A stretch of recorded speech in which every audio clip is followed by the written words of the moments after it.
Bigyan mo naman ng konting pagmamahal. Again and again, meron tayong bagong model dito sa Motor Electric, si InMotion RS Jet. Samahan nyo kami i-unbox tong unit na to.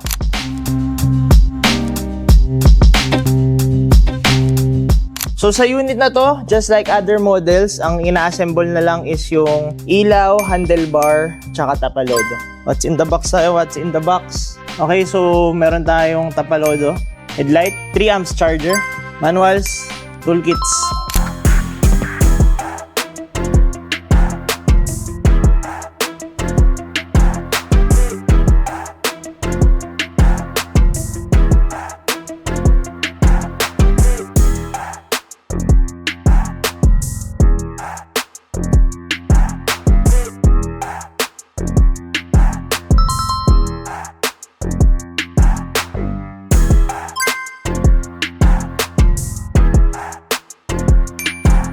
Quick specs check tayo ng InMotion RS Jet. Meron tayo 72 volts, 25 Ah lithium-ion battery that can run up to 100 kilometers per full charge. Motor natin ay 2,300 watts per hub, dual drive to. Top speed natin ay 80 kph. Garantisado makakaahon to kasi 72 volt dual drive system na to. Meron tayong 11 inches tubeless tires, dual hydraulic brakes, C-type suspension, sure ball sa mga lubak, hindi yung mararamdaman. Adjustable yung chassis height nito. Suspension natin, na-adjust din yung rebound system. Mga tapalodo, kasama na yan.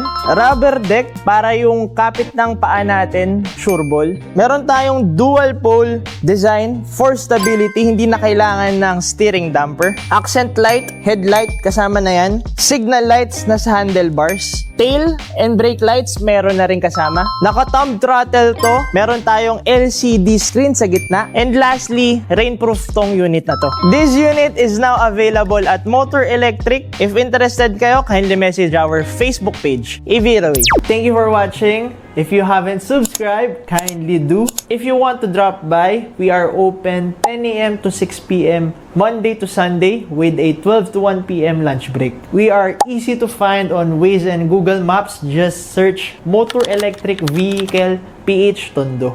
Address and contact details are on the screen. Eviraway.